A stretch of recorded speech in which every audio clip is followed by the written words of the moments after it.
never thought the biggest heartbreak of my life would come from the same children I carried for 9 months, the ones I stayed up nights for when they had fever, the ones I sacrificed my dreams for so they could have a better future. My name is Margaret, and at 72 years old, I learned the hardest truth any parent can face. Blood doesn't always mean love. It started slowly. First, the phone calls became shorter. Then, the visits stopped completely. When I fell and broke my hip last year, I lay in that hospital bed for 3 long days, calling each of my 3 children. My eldest son, David, said he was too busy with work. My daughter, Lisa, told me her kids had exams. And my youngest, Michael, simply didn't pick up. The nurses looked at me with pity. I smiled through the pain, but inside, something inside me shattered into pieces I knew could never be fully repaired. I had given them everything. After their father passed away 15 years ago, I worked 2 jobs so they could go to good colleges. I skipped my own medical checkups to pay for their weddings.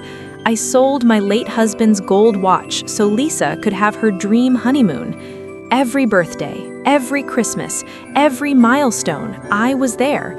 I thought when I grew old, they would be there for me too. That's what family does, right? But what I didn't know was that their love had conditions, and when I needed them most, those conditions were not met. I came home from the hospital to an empty house. No one came to help me walk. No one brought groceries. No one even called to ask if I was eating. The silence was louder than any scream. I sat alone on my old couch, looking at the family photos on the wall, and for the first time in my life, I felt truly abandoned. That's when the tears finally came, not just for the pain in my body, but for the deeper wound in my heart. My own children had turned their backs on me in my weakest moment. But in that darkness, something else began to grow. A quiet strength, a decision that would change everything. Days turned into weeks, and still no one came. I struggled to bathe myself, to cook simple meals, to even reach the phone when it rang. When David finally called after 2 weeks, his first words were not, "How are you, Mom?" but, "Mom, we need to talk about the house." My heart sank. They weren't calling out of love. They were calling because they were worried about their inheritance. That conversation broke what little was left of my trust. Lisa joined the call and said, "Mom, you're getting older. It's better if we handle things now." Michael added, "We don't want you to suffer alone, but we all have our own families." Their words felt so cold, so calculated. They spoke about me like I was already gone, like I was just a burden and a bank account. I listened quietly, my hands trembling as I held the phone. Then I asked the question that had been burning inside me. If I needed daily help, would any of you move in or hire a nurse for me? The line went silent.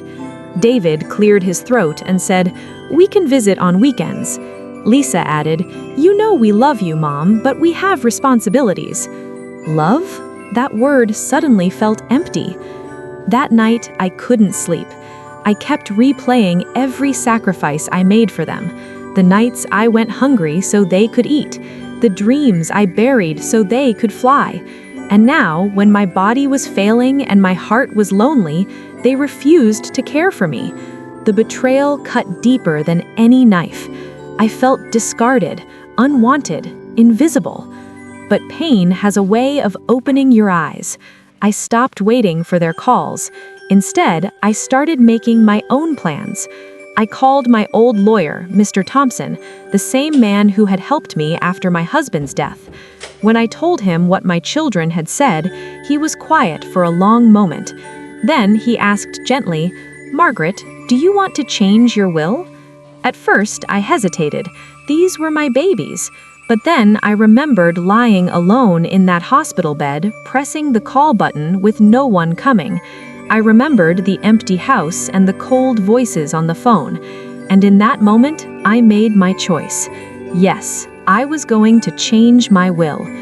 Over the next few weeks, while my children continued living their busy lives, I quietly met with Mr. Thompson. We went through every detail.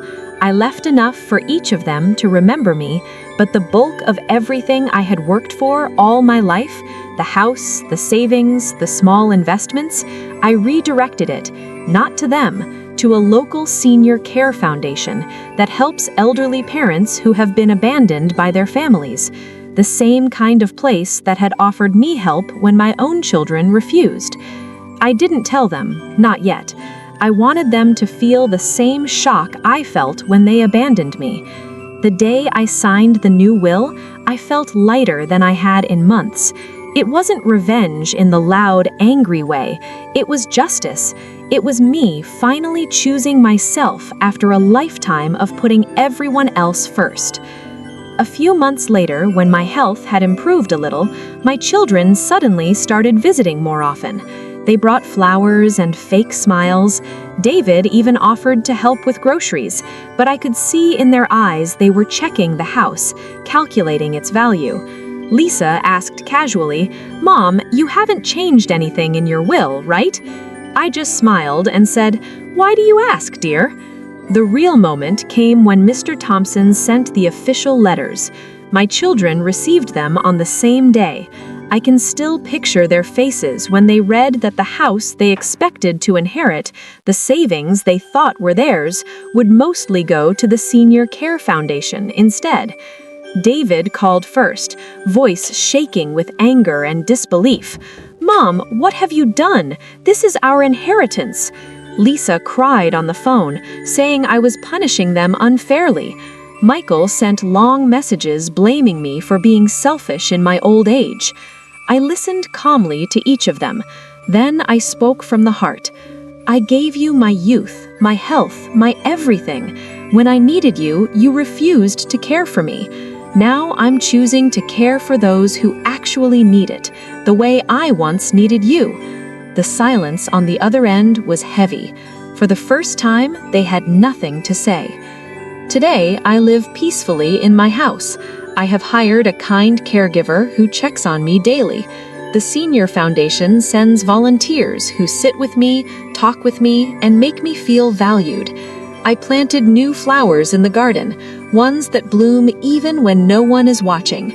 My children still call sometimes, but the relationship has changed forever. There is distance now, and that's okay. I no longer wait for their love.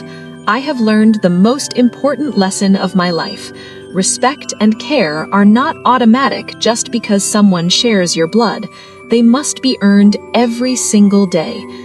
If you are a parent watching this, please remember, love your children deeply, but never lose yourself in them.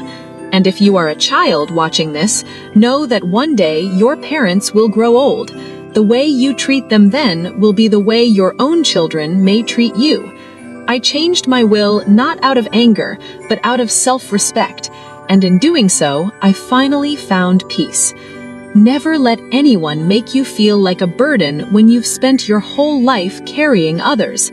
You deserve care, dignity, and love, especially in your final chapters.